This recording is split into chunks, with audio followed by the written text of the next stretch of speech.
دوستو، نبی علیہ السلام سے محبت کرنے والے نبی کے عاشقوں کی فہرست میں آپ کو ہمارے اسلاف اور بزرگوں میں ایک ہستی ملے گی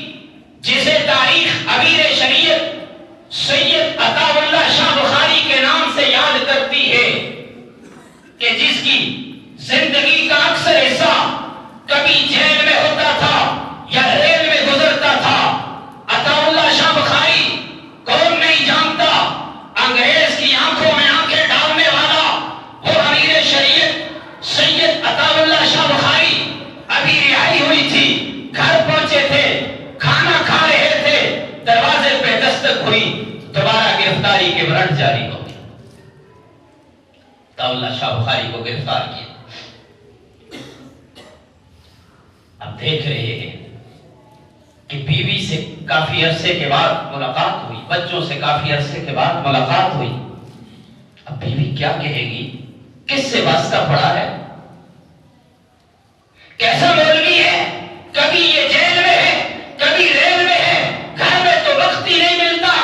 ابھی تو کھانا پورا نہیں کھایا، دوبارہ یہ جیل میں جا رہا ہے۔ عطا اللہ شاہ بخاری کے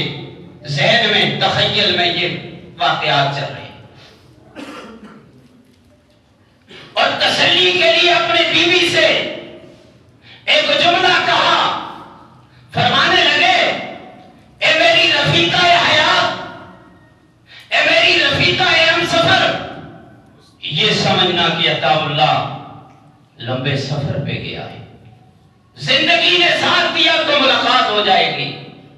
یہ سمجھنا کہ عطا اللہ شاہ بخاری سفر پہ ہو۔ توجہ کر لو، وہ بھی امیر شریعت عطا اللہ شاہ بخاری کی بیوی تھی،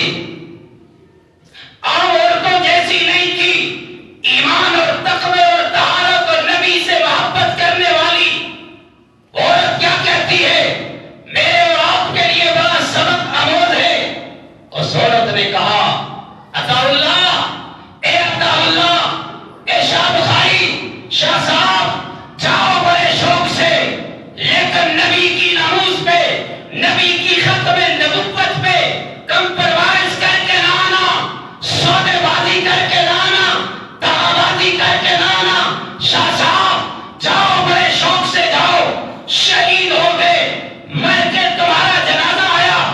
تمہاری میت آئی، فخر سے کہوں گی میں عطا اللہ شاہ بخاری کی بیوی ہوں، فخر سے کہوں گی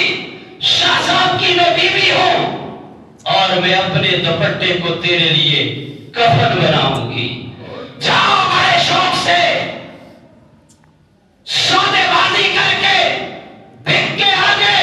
یاد رکھو تمہیں میں گھر میں داخل ہونے نہیں دوں گی، تمہارے لیے میرے گھر کے دروازے بند ہیں۔ ہاں شہادت ہو گئی، جامع شہادت نوش کر کے آگے فخر سے کہوں گی میں عطا اللہ شاہ بخاری کی بیوی ہوں، اپنے دوپٹے کو تیرے لیے کفن بناؤں۔ نبی سے محبت کرنے والے تو ایسے ہیں۔ یہ کون ہے؟ یہ لاہور کی سرزمین پہ چلنے والا 40 سال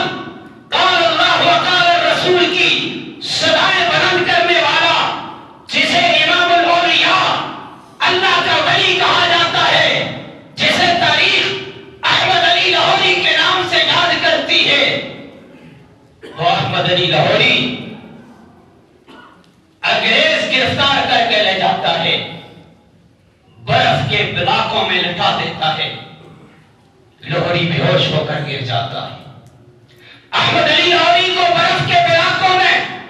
لٹا کر گھسیٹا جاتا ہے، لاہوری ان علاقوں میں برف کے علاقوں میں لیٹا ہوا ہے، بے ہوش ہو جاتا ہے، اس کا جسم شل ہو جاتا ہے اور ہوش میں آتا ہے۔ لاہوری سے پوچھتے، لاہوری بتا، ختم نبوت کی تاریخ میں تو تھا نہیں تھا، بتا نبی کی ختم نبوت کے بارے میں تیرا کیا عقیدہ ہے، تیرا کیا خیال ہے؟ تو آپ قربان جاؤ احمد علی لاہوری۔ احمد علی لاہوری کہتا ہے، وہ ظالمو، تم نے مجھے برف کے علاقوں میں لٹا کر میرے جسم کو تم نے ٹھنڈا تو کر دیا، رب کعبہ کی قسم میرا ایمان اور گرم ہو چکا ہے،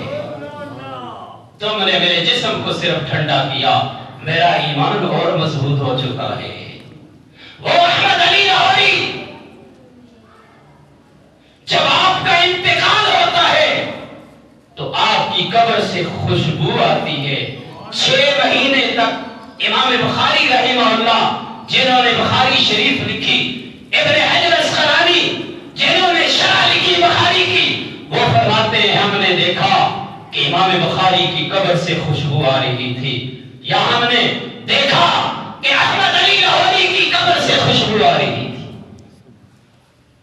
اور جب اس کو لیبارٹری میں چیک کیا گیا کہ یہ کون سی خوشبو ہے،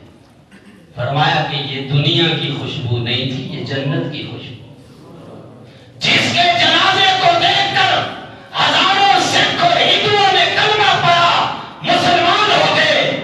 وہ احمد علی لاہوری ہے جس نے اپنے محبوب محمد الرسول اللہ کی ختم نبوت پہ پہرا دیا۔